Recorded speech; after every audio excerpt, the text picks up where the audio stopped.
Hey guys, it's Eric with the Miller Park Minute, where we're throwing strikes, getting likes, hitting dingers, and getting listeners back again with another episode. We're talking Brewers, as we always like to do. Let's get into it today. I got a lot to talk about. But first, you can watch the show every day, 5:30 a.m. Central Standard Time is our upload time. We talk Brew Crew every day. We chat Brew Crew. If you want to chat Brew Crew, reach out to me. DMs. Glad to chat with you. YouTube, Spotify, Google, Amazon, CastBox, iHeartRadio, Pocket Cast, Radio Public, Apple Podcasts, and Rumble are the places where you can find this show. We record this live nightly. If you ever want to be on a show, just reach out. I would gladly have someone to discuss with. We do Facebook and Twitter. Join us on those platforms. We're also on Instagram and just about anywhere. You can go to millerparkminute.com and see the latest. SeatGeek, you can use the code MillerParkMinute at SeatGeek, save $20 off. We got Patreon, patreon.com/MillerParkMinute. If you want to support us there, it's just like a way to support the work that I do and the efforts that I put in. You can also click down below and you can join us on YouTube and support there. There's many different levels, starting at, I think it's like $4 or $5. So thank you to Richard, who is a supporter on the YouTube channel. So let's get into it. We got a lot to talk about. We got 3 hitters the Brewers should trade for. We've got the game recap, the good, the bad, and the downright ugly. We're going to talk about scores around the league. We're going to talk some Brewers Twitter goings on and happenings. We're going to talk some trade things going on and happening. We're going to break down some key stats. And we're going to talk about how the Brewers have been doing so far and why the window is open. So, that being said, let's get into this game and talk about the good, the bad, and the downright ugly. All right, so goes without saying, star of the show today, stars of the show. There was 4 technically, if you want to count it out. So Corbin Burnes with his performance, 8 innings, only allowing 2 hits. Yeah, that's right, 2 hits. 1 walk. 10 Ks, double-digit Ks, second start in a row. Just racking it up. He is now up there on the leaderboard as far as strikeouts. He's put Freddie Peralta far behind him.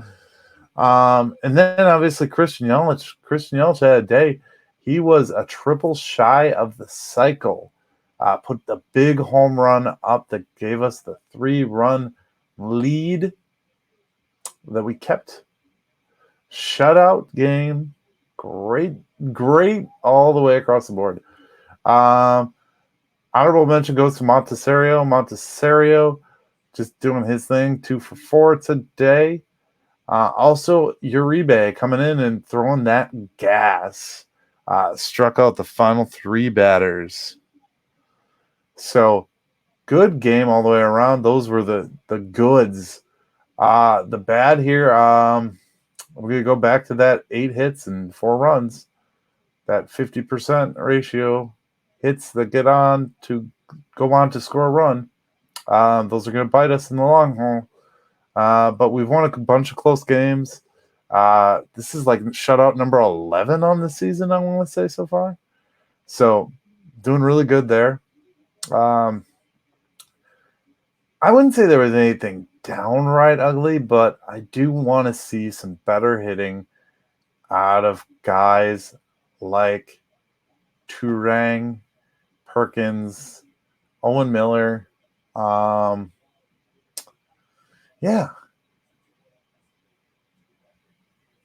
those are the ones I want to see. Taijuan Walker, we got to him today, so 6 hits, 4 runs, 4 of which were earned, 2 walks, and only 6 strikeouts. And we got a ding-dong on him. So that was really good. Overall, good game. First place. We're still rocking first place. We've been rocking first place for a while, guys. And it's good to say that because, like you look at how July's not even over yet.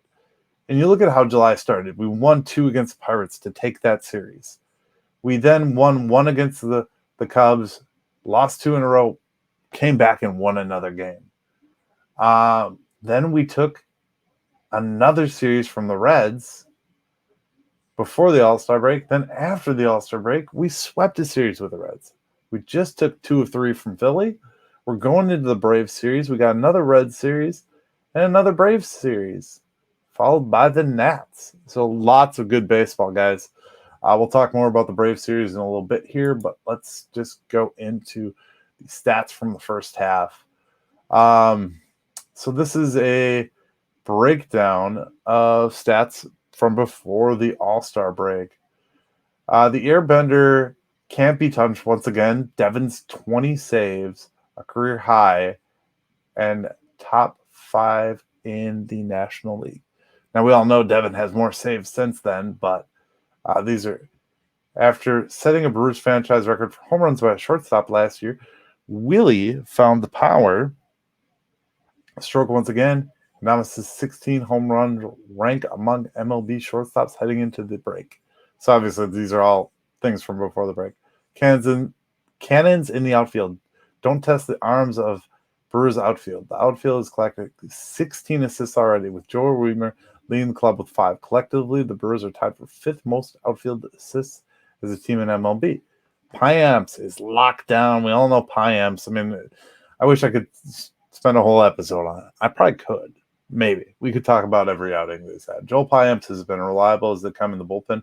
Righty is knocked 16 holds in the first half, tying him for 7th most in the league. Yelich sets the table. Yelich has been igniting the offense through the season's midway point. As of late, he's been on another level with a 405 OBP, along with 148 OPS plus since the calendar turned to May.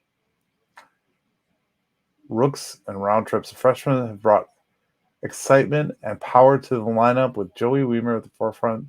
The rookies, Weimer, Bryce Terang, Garrett Mitchell, Blake Perkins, Andrew Montecero have belted 21 home runs through the midway point for the highest rookie total in MLB. Let's go. Perguro mitigating power. Elvis Perguro has another huge piece of the Brewers bullpen. Has been a master of neutralizing opponents. He has surrendered just 0.26 home runs per 9 innings, sitting in the 98th percentile of barrel rate allowed. Anderson's arm strength. No one throws the baseball harder from the hot corner than Brian Anderson with 102.9 mile per hour missile throw this season. Anderson recorded the hardest thrown ball all MLB third baseman up to this point. Weimer's range. The rookie has shown some of the best range in baseball. On June 13th, Weimer covered 138 feet to track down a fly ball in Minnesota, the second highest distance that any outfielder covered on a putout this season. Plays like this have helped the rookie accumulate 6 outs above replacement, which is 96th percentile among all. Divisional dominance with crucial NL Central matchups coming up, including a tilt with Cincinnati right out of the break. The Brewers have cruised to 17-9 record amongst divisional foes this season. So obviously these things are already, we well know where they rank and where they stand, but I just thought they were important to talk about. It's important to talk about the schedule. It's important to talk about what we've done and what we've won, because there's so many fans out there that seem so negative and so down on this crew, and we're doing phenomenal. We add another win and sweep the series. You know, people thought the Reds and the Phillies were going to be the toughest series that we were going to play, and quite frankly, we won them quite handedly. Didn't put up a lot of runs to win these games, and that's okay. I'm okay with it. So here is an article, and I want to cover this. This is brewerfanatic.com. Mind you, go over to brewerfanatic.com to see special edition episodes of the Miller Park Minute. I just put one up. It's actually on the window. So I talk about the window all the time. The window is basically the window of time that we have certain players available and when we can, you know, where we should cash in and try to win in our playoff window.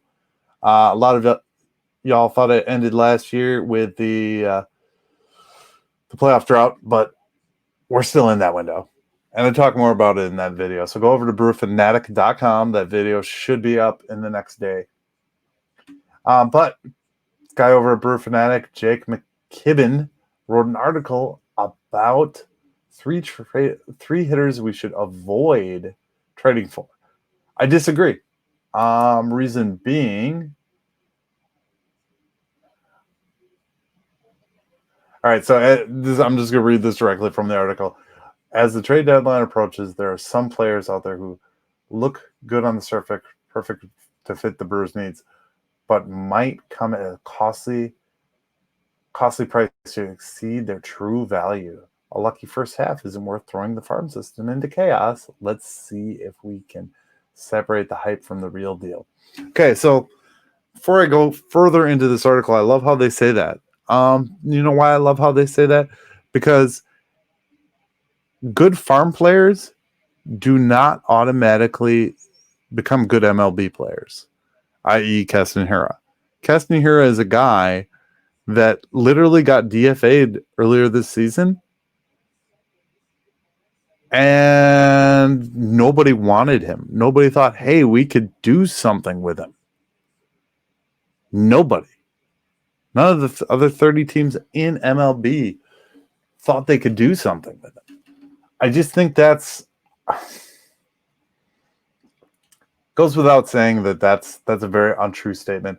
I don't think there's an untouchable player. I don't think there's a perfect player. I don't think that Jackson Chourio is going to be the best thing since sliced bread until I see it in the show. And continued success.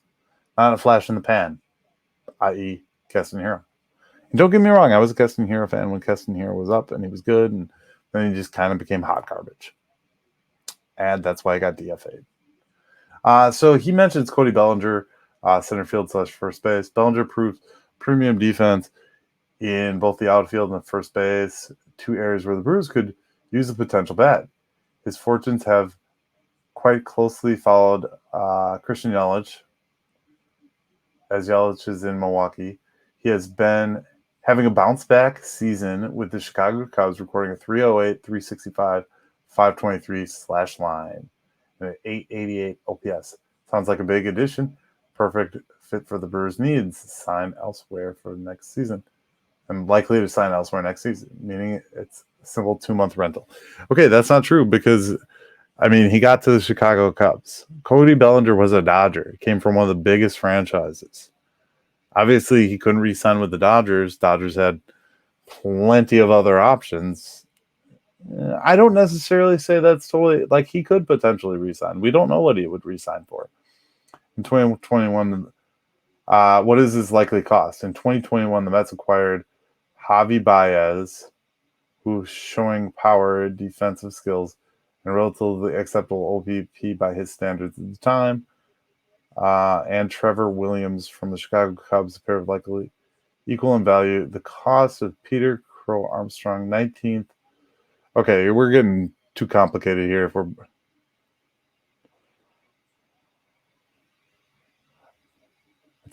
they basically saying Tyler Black plus extra. So here's another thing that I want to talk about, because it seems like everybody who's proposing a trade, Shohei Ohtani, any other trade out on the market right now, is using this website, and this website isn't the most accurate.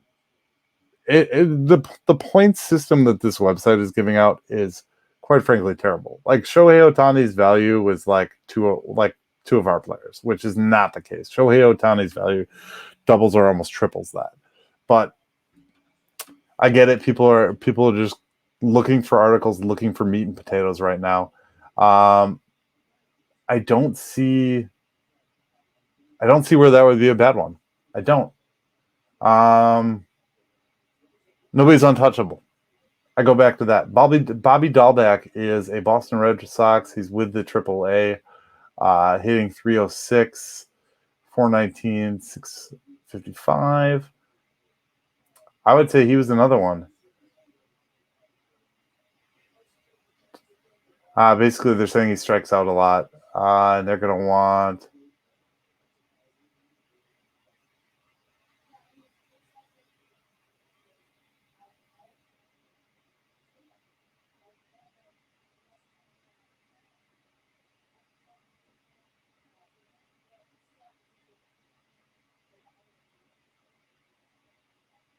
They're saying Sal Frelick or Figueroa. I don't know that that's the case. I don't know what people are really going to want. This guy is also saying he's Castanero 2.0. We don't know. You don't know this.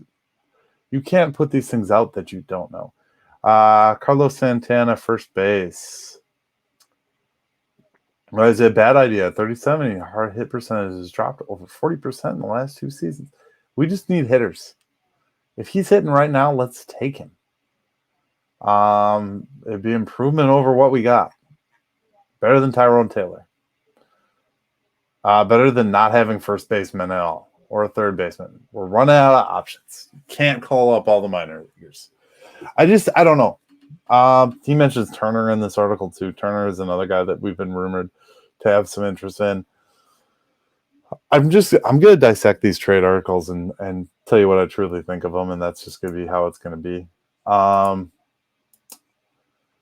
let's talk about the scores across the league. I'm gonna do scores across the league every day now, starting with NL Central. So today was a lot of day games. I actually listened to a few of these on the radio after the Brewers game, of course. So let's go into the games today. Houston beat the Athletics 3-1. That was that's final. Cubs got beat by the Cards 7-2. The Cardinals are making a run for it, so time to watch out for the Cardinals. The Orioles 4-3 over the Tampa Bay Rays. Orioles are hot. Mariners 5-0 over the Twins. Tigers 3-0 over the Royals. Mets lost to the White Sox 6-2. The Diamondbacks beat the Braves. This game was actually perfecto at one point by Strider. Then they gave up back-to-back home runs. So that was 5-7. The Reds beat the Giants, so we did not gain any ground today. Of course, we beat the Phillies, and the Blue Jays beat the Padres. So, lots happening in the game. One thing I want to cover before I go into the kind of the final part of this episode. This has been a content-packed episode. I've been trying to make these more content-packed as I go. I'm going to come up with more content, more videos. So there's going to be a lot more content to hear from me in the future. If you're on podcast platform, go over to the YouTube platform. See the newest, latest, greatest videos that I'm doing. Me and my friend Tim here. Isn't this just the greatest bobblehead? We're going to give it some light. It's the announcer Tim Dillard bobblehead.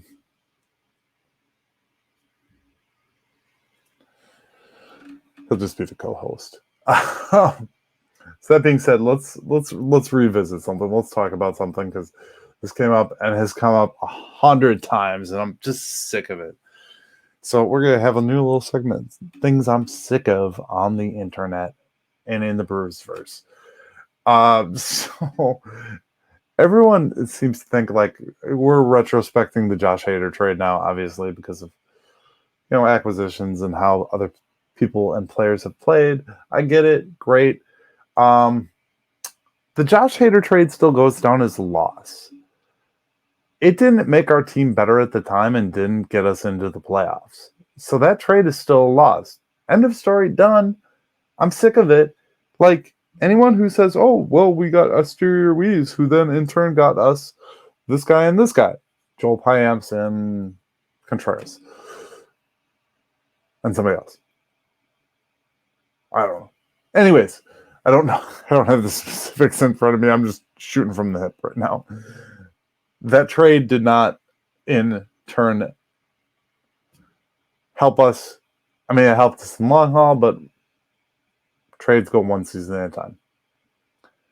It's like the ridiculousness of these charts of the J.J. Hardy trade. They exist. People track these things. Which players came from which deals and who and how Asterior Wees and Contreras are. No, that's season by season. Did they help us that season? I'm not going to say that a trade from 10 years ago got us to Josh Hader or Asterior Wees or William Contreras or whoever. I don't care. It may be cool that they have that connection and it looks good on your Twitter profile that you were smart enough to put the chart together that how that trade happened. Who cares? Who fucking cares? We didn't win the Josh Hader trade. They're actually probably going to trade him again, and then they'll get more players for him. So, I mean, it's a possibility. I'm not saying it's happening, but it's a possibility.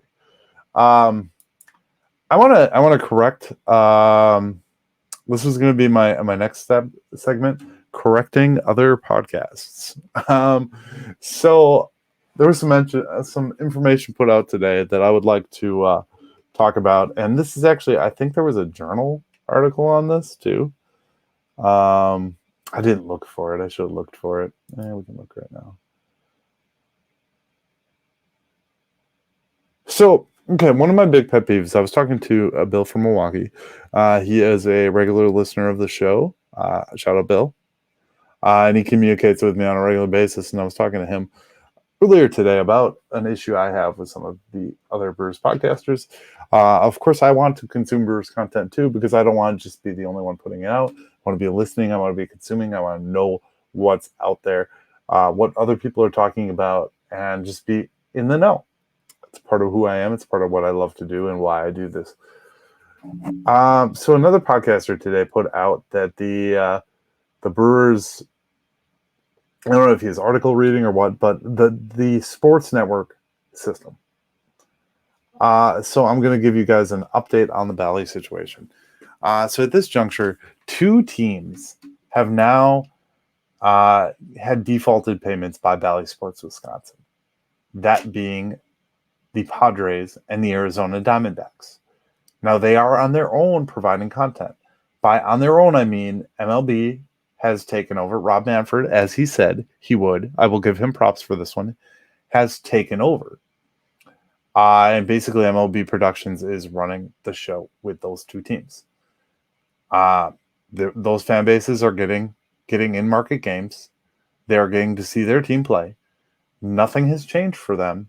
It's just no longer presented by Bally or Diamond, I guess, if whatever name that you want to call them. So the big thing here is, are we going to be on this list? I don't think so. Not at this juncture. There's going to be a restructuring at some point. It's not going to be okay. So he suggested like some cable network. Well, first and foremost, person. We'll use person because I'm not going to call people out directly. Maybe I will. But we're gonna say that first and foremost, person. That cable networks don't exist anymore. It's streaming services. The future of broadcasting sports is going to be streaming. Just look at all the money that MLB or that Apple has put into MLB. If you don't already know, YouTube TV has got the NFL going for the upcoming season. They actually bought Sunday Ticket. So you can purchase Sunday Ticket directly through YouTube TV, and you can stream all games live for your favorite out-of-market teams, or just to have at every game. I personally follow the Dallas Cowboys, so I'll be looking into doing that for my Dallas Cowboys this coming season, and of course, Aaron Rodgers and the New York Jets. Yes, I said it. All right. With that being said, they're going to come up with a platform similar to that. They're going to do their own thing. MLB has long since had the infrastructure in place to record and broadcast their own games. They've already partnered with Apple for Friday Night Baseball. I'm sure at some point ESPN is going to hop into this game as well, even though they're going through some financial woes at this time. The Brewers will air their games. There's not going to be a blackout.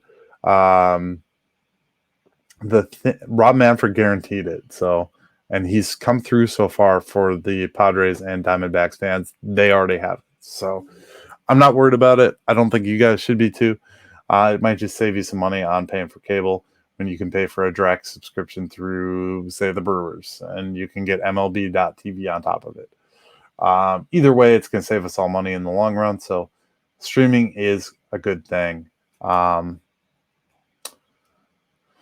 I stream currently. I use MLB.TV, and I'm also using the Bally app. I like the MLB.TV setup better.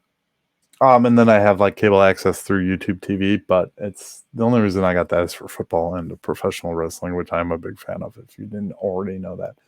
But this streaming world is going to take over everything.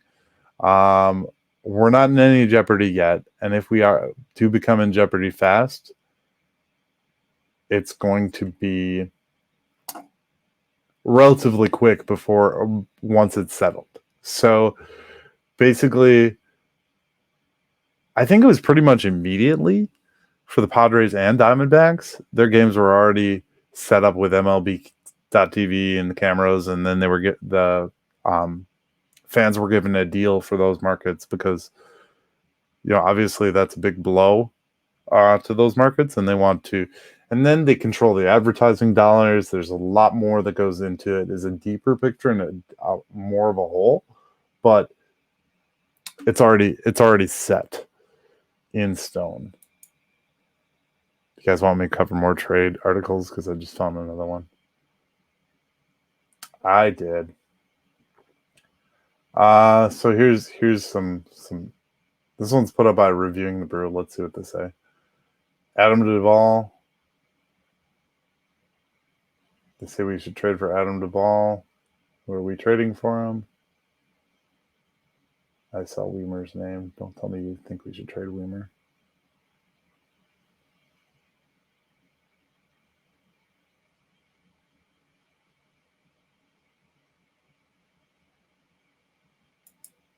All right, so they're saying Adam Duvall, Randall Grichuk, who I mentioned already in conversations. Lane Thomas, he's not a bad option. Not just Teoscar. Okay, so Teoscar played really well today. Teoscar Hernandez, if you don't know him, he's banged 240, 290, 419. His OBP, something his longest mark of his career. Mark Canha, New York Mets.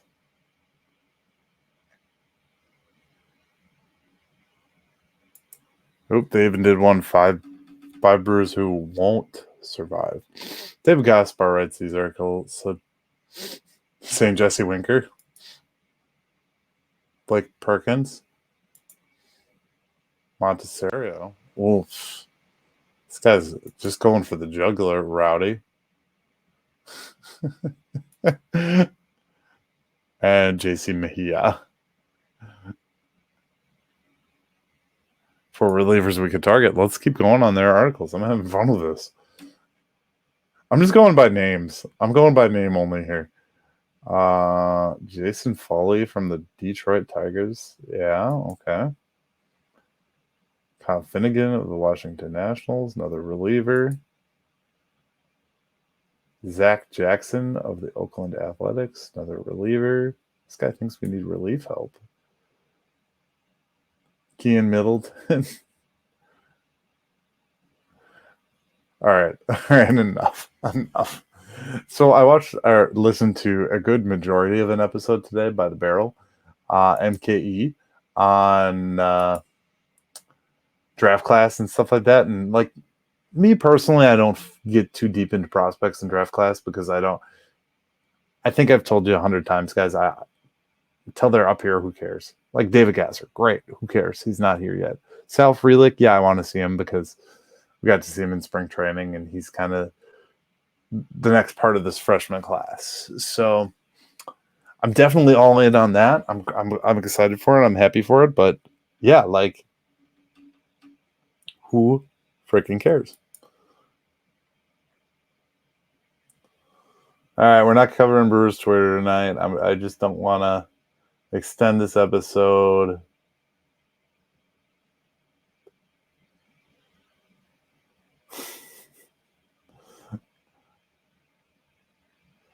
We'll cover more. Maybe once a week we'll do Twitter highlights. Just covering funny things I've saved off of Twitter. All right, guys, that's all I got for you tonight. I think we covered just about everything, if not a little bit more. We're going to go deeper on these episodes. The good, the bad, the downright ugly is just the start. We're going to have different segments coming forward. I've come up with some ideas, and I'm writing content every night. So thank you for watching. Thank you for supporting. Remember to like and subscribe. We will catch you in the next episode tomorrow. We're going to talk some more baseball. Thanks for being here. As always, guys, go Crew. Let's get them tomorrow. Oh, we didn't even talk about the Atlanta series. Oh, hold up. We're going to talk about Atlanta real quick before we call it an episode.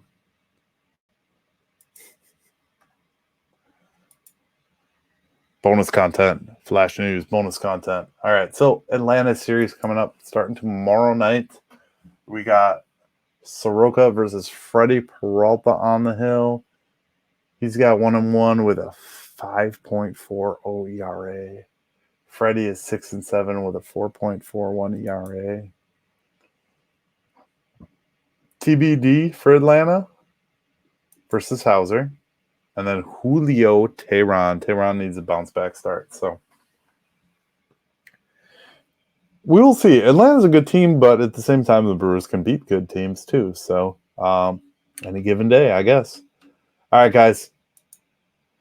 That's all we got for tonight. We will talk to you again tomorrow. Thank you for watching. And as always, go Crew. Smash the like button. Share this video with a friend. Be a friend, tell a friend. Have a great day.